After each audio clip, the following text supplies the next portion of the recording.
नमस्कार, आदाब और सत श्री अकाल। आपका नॉर्थ ईस्ट एक्सप्रेस मसाला में लेके आए हैं सिर्फ इसी हफ्ते के नहीं, पिछले हफ्ते का भी नॉर्थ ईस्ट अपडेट्स। तो ज्यादा समय नहीं गवाते हुए चलिए चलते हैं हमारे नॉर्थ ईस्ट अपडेट्स पर। धुआं धुआं, हर जगह धुआं ही है और ये सारा कारण है हमारा फॉसिल फ्यूल्स के, जो कि हम अपने गाड़ियों में पेट्रोल डीजल का इस्तेमाल करते हैं और प्रदूषण ही प्रदूषण फैलाते हैं। और इसी संकल्प को लेकर चलिए चलते हैं हमारे नॉर्थ ईस्ट के पहले स्टेट मिजोरम पे। मिजोरम ने राज्य का पहला सोलर पावर प्लांट का उद्घाटन किया, जो 14 करोड़ रुपए की लागत से आइजोल जिले के लुंगवेल में बनाया गया था और ये मेगा प्लांट 2 मेगावाट का है। मिजोरम ने देश की सूर्य मनचंत्री पर प्रविष्टि की और ये राज्य के लिए गर्व की बात है। सूर्य ऊर्जा के अलावा राज्य की हाइड्रोलिक पोटेंशियल को और अधिक बिजली का उत्पादन कराने के लिए तैयार किया जाने चाहिए, ताकि बिजली और ऊर्जा में आत्मनिर्भर की संबंध में सरकार के दृष्टिकोण एक वास्तविकता बन सके। इस सोलर प्लांट से सालाना 3 मिलियन यूनिट उत्पादन किए जाएंगे और सोलर पावर की रेस में मिजोरम ने एक और कड़ी जोड़ दी है इसी प्लांट को उद्घाटन करके। और मिजोरम की और एक खबर, मिजोरम को देश के प्रमुख मीडिया संगठन इंडिया टुडे द्वारा annual state of the States award 2020 में समग्र विकास राज्य में बेस्ट परफॉर्मेंस करने वाले राज्य से सम्मानित किया गया।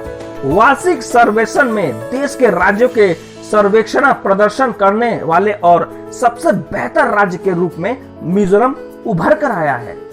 मिजोरम को समवेक्षी विकास में सबसे अच्छे प्रदर्शन करने वाले छोटे राज्य और सबसे बेहतर अर्थव्यवस्था, स्वास्थ्य और एंटरप्रेन्योरशिप में सबसे बेहतर राज्य एट इंडिया टुडे ई State of the States Conclave 2020 तक घोषित किया।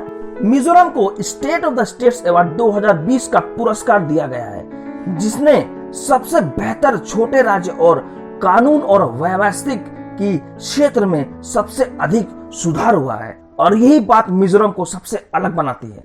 मिजोरम में इस दोनों हफ्ते में बस इतना ही। चलते हैं हम अगले स्टेट्स पर।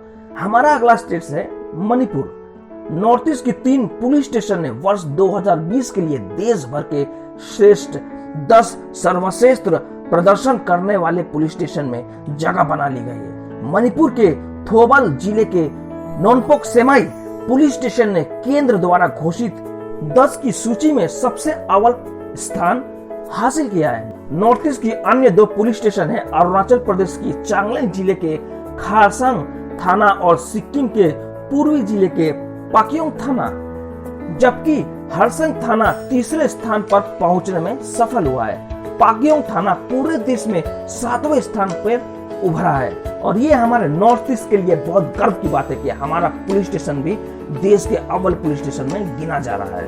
हमारा अगला राज्य है अरुणाचल प्रदेश।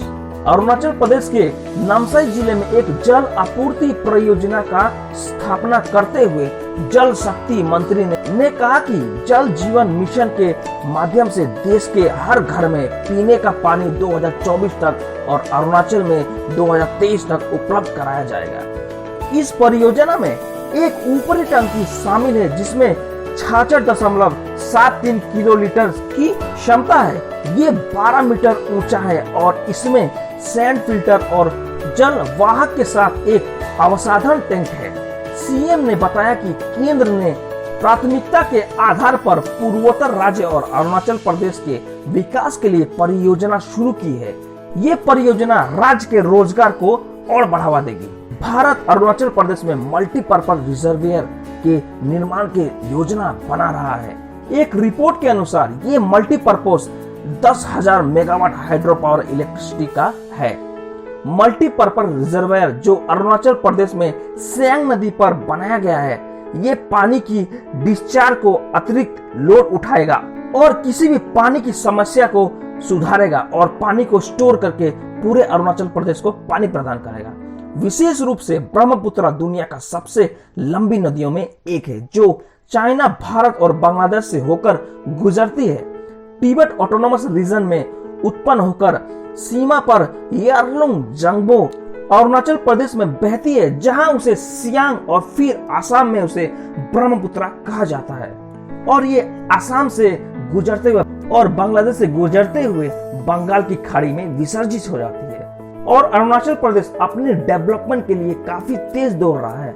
और इसी के साथ अरुणाचल प्रदेश का और एक खबर, अरुणाचल प्रदेश उत्तर पूर्व क्षेत्र के लिए mission organic value chain development for north east region के तहत कीवी के फल के लिए ऑर्गेनिक सर्टिफिकेशन प्राप्त करने वाला देश का पहला राज्य बन चुका है। ये ध्यान दिया जाना चाहिए कि कीवी उत्पादन ने स्थानीय अर्थव्यवस्था को बढ़ाने में मदद की है और Arunachal Pradesh natural agro climate condition के कारण खेती की गुंजाइश बहुत अधिक बढ़ जाती है। 20 साल अरुणाचल प्रदेश की जीरो वैली में जंगलों में उगाया जाने वाला ये कीवी पहले बहुत ही कम लोगों को अपने तरफ आकर्षित करता था, लेकिन आज यही कीवी इस क्षेत्र में अपनी तरह का एकमात्र प्रमाणित जीवित फल है। और कीवी फल स्वास्थ्य के लिए बहुत ही लाभदायक होता है और इसी के कारण अरुणाचल प्रदेश इस कीवी फल को उगाने में जुट गया है ताकि ये अपने देश को आत्मनिर्भर बना सके और लोगों को रोजगार दे सके। और दोस्तों, अरुणाचल प्रदेश में इस दोनों हफ्ते में बस इतना ही। चलते हैं हम अगले स्टेट्स मेघालय, जो कि नॉर्थ ईस्ट की एक बहुत ही खूबसूरत जगह है। भारत और चाइना की एक रिसर्चर टीम अपने स्थानीय लोगों से इलेक्ट्रिक मशरूम के बारे में सुनने के बाद पश्चिम जानटाई हिल्स जिला जो मेघालय में स्थित है, वे वहां पहुंचे। जंगल के बीचों बीच हरी वादियों की चमक को देखकर वैज्ञानिक बहुत ही दंग रह गए, जो कि छोटे छोटे मशरूम में सनी हुई डेड बम्बू की लकड़ियों से उभर रहा है। और इस घटना को बायोलुमिनेसेंस के रूप में जाना जाता है। उस क्षेत्र के स्थानीय लोग जंगल के माध्यम से नेविगेट करने के लिए अपने प्राथमिक मशाल प्रकाश के रूप में इसका उपयोग करते हैं। ये मशरूम मेघालय की क्रांग सूरी और ख्वांगलोंग में पाया जाता है और ये मशरूम केवल डेड बम्बू के पौधों पर उगता है। साइंटिस्ट की टीम ने मशरूम को ध्यान से देखा और पता लगाया कि ये रात में बांस की चमक में केवल स्ट्रिप और माइसलेनिया थ्रेड जैसे किस्में होता है और वो इसी रहस्य को सुलझाने के लिए आए थे और ये रहस्य अभी भी सुलझना बाकी है। और हमारा अगला राज्य है नागालैंड। नागालैंड में हर साल हॉर्नबिल फेस्टिवल कोहिमा में बहुत ही धूमधाम से मनाया जाता है, लेकिन इस साल कोविड-19 के महामारी के कारण ये हॉर्नबिल फेस्टिवल सिर्फ वर्चुअली ही मनाया गया और ये खबर इसी हॉर्नबिल फेस्टिवल पे है। इसे फेस्टिवल ऑफ द फेस्टिवल के रूप से भी जाना जाता है और ये फेस्टिवल नागालैंड के पूरे 16 जनजातियों को एक साथ लेकर मनाया जाता है। उत्सव को ऑनलाइन स्ट्रीम किया जा रहा है इस साल। पहले हर वर्ष की तरह ये त्योहार कोहिमा के पास किसामा में नागा हेरिटेज विलेज में आयोजित किया जाता है और लोग इस वर्चुअल मीटिंग को भी काफी उत्साह से देख रहे हैं। और नागालैंड में दोस्तों इतना ही। हमारा अगला स्टेट है असम। पद्मश्री विजेता जादव पायेंग, जो कि फॉरेस्ट मैन ऑफ इंडिया के नाम से भी जाने जाते हैं, अब मैक्सिकन नॉन प्रॉफिट ऑर्गेनाइजेशन फुंडाकियोस आस्ट्रेका के साथ पर्यावरण संरक्षण पर अपने विशाल ज्ञान को साझा कराने, मेक्सिको में अधिक पेड़ लगाने में मदद करने के लिए मार्गदर्शन करेंगे। आसाम के जोरहाट जिले के माजुली में परिदर्शी के रूप में एक बार में 550 एकड़ में फैले वन को बढ़ाने का श्रेय बस पायेंग को दिया जाता है। स्थानीय लोगों ने प्यार से इस जंगल को मोलाई फॉरेस्ट नाम दिया है। पायेंग हाल ही में इसी कारण मेक्सिको में आयोजित हुए गए एक कार्यक्रम में भाग लेने मेक्सिको गए थे।